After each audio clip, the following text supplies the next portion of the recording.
Hi, I'm Harry Rao, founder and CEO of TestGrid. Hey, Rick. Thanks for joining the call. Happy to be here. Let's excited to see what we're going to get into.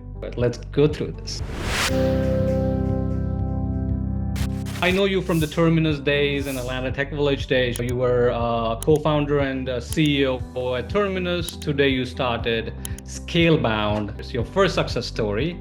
Yeah. Right? Terminus, right? Okay. It was account-based marketing. Right? You guys were the pioneers in that. Before that, you had a lot of failures. I know you taught us, or you always shared that made you stronger. How do you overcome those kind of difficult days to build the next thing?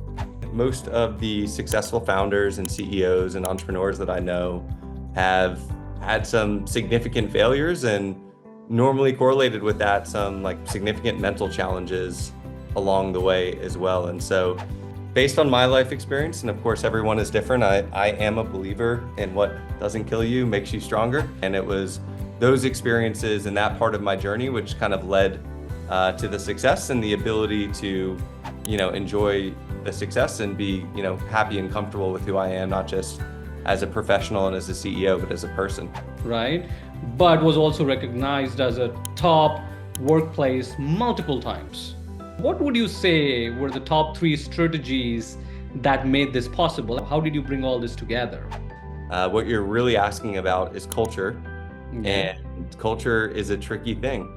So I would say the number one thing that leads to a great culture is having a company that's winning and being a part of a company that's hitting and achieving their targets and surpassing expectations, which creates more growth, more investment, more employees, more opportunity.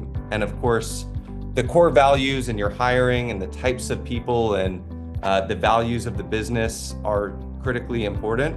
But at some point, and if the company is not winning, it's going to be hard to keep an incredible culture. Most of the entrepreneurs or some startups are in that smaller stage. Somebody is like just getting started.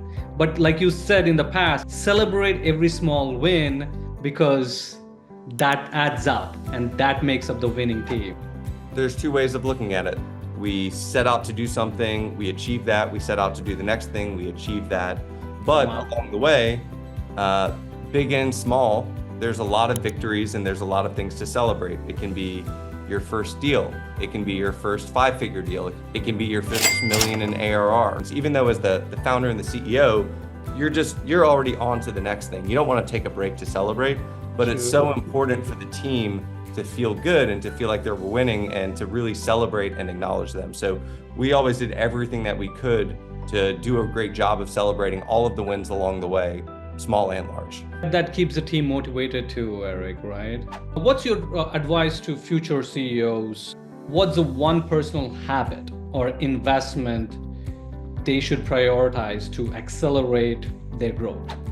The number one habit, listen, you have to show up as a resilient CEO. Now, if we're talking about showing you're doing the thing, you're showing up every day, what is the most important habit for an early stage CEO that's trying to get from 0 to $1 million? It's focus and prioritization. You need to pick a direction, execute on it, get feedback, iterate. The velocity through that cycle often correlates to the velocity in finding true product market fit. Excellent, amazing. You recently launched Scalebound to coach the SaaS CEOs in accelerating their growth. What inspired you about this new venture, Eric, and how do you approach helping founders to achieve their dream? I had, and as well as my co-founder, Rob, we both had transformative experiences with coaching while we were running our companies. And so as we both exited and thought about what is next for us, we both found a very natural passion and proficiency in coaching other people and coaching other CEOs. And now Scalebound is an iteration of that. We have found a lot of demand. We want to find ways to make it more accessible. We found a lot of value and leverage that we and our CEOs can get out of a group model. We want to help great companies, great CEOs, build great companies and great lives. And it's just it's a great joy to be able to give back and support CEOs who are building businesses. Appreciate what you guys are doing, Eric. Eric, thank you so much for sharing these insights. Where can our listeners connect with you and learn more about Scalebound? You can look me up on LinkedIn, Eric Spett, and find Scalebound at scalebound.com. Thank you so much, Eric.